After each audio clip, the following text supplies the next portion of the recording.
Okay, I think I have a few questions.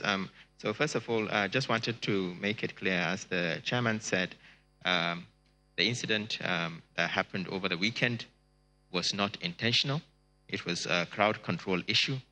No privileges were given. In a pandemic situation, you cannot differentiate between the rich and the poor. You cannot differentiate between nationalities, neither can you differentiate between race, because the virus itself does not differentiate. So the Presidential Task Force is committed to making sure, as we move forward, that necessary steps are taken so that this sort of episode does not happen again. In terms of self-isolation, we have clear-cut guidelines for isolation. If you have symptoms consistent with COVID, we will isolate you while we test. If you've had contact with a case of COVID, we will isolate you. If you're coming from abroad, from an area that is of high prevalence, we will isolate you. So those guidelines in terms of self-isolation or quarantine are very clear. In terms of the issue of education, yes, we continue to be quite concerned about the impact of the lockdown and the impact of the COVID pandemic in general on the education of our children. But this is a global issue. We are not alone in this country. And from the point of view of the education community, we are working closely with them to make sure that online facilities are available. The Federal Ministry of Education should be able to provide additional details where required. The other question has to do with what effort is being made for regular testing of clinical staff. Medical staff, well, not only medical staff, healthcare workers are our biggest assets, and we have to protect them. The first step in terms of protecting them is to make sure they have adequate PPE. That's personal protective equipment.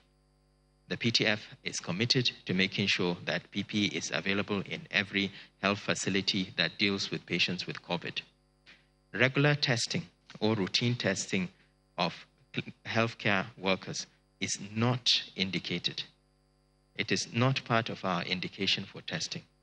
However, if clinical staff come in contact with a case and become symptomatic, then the necessary actions will be taken to make sure that they are tested and isolated and treated appropriately in the unfortunate event that they pick up the infection. But we don't even pray for it. The other questions had to do with the reports of increased death and burial in Kano. So we have reached out to the state authorities. We spoke to the governor yesterday, and I believe the state epidemiologists are already on this to try and investigate. It's always very difficult to separate social media in terms of what is truth and what is not. But at the moment, it's being investigated by the Kano state government, and we will wait for that result. In terms of the Jabi Motor Park, yes, we will reach out to the FCT. This is a responsibility of the FCT authorities to find out what is going on. Hajj camp issue. So I'm sure a lot of you would have visited isolation facilities. We have clear-cut protocols when it comes to accommodating persons with COVID in isolation and treatment centers. Those protocols mitigate the risk of transmission to the general public. And I would like to assure the general public, in the event that any isolation or treatment center is opened, wherever it is in the country, those protocols will be followed to make sure that there's no transmission or increased risk to the general public. And then finally, what is the PTF doing with regards to bank charges?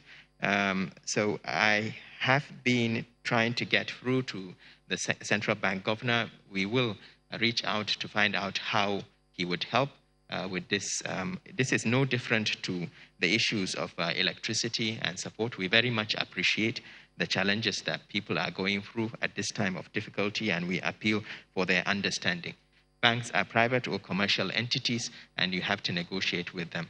But certainly we will take this forward with the financial authorities. Thank you very much.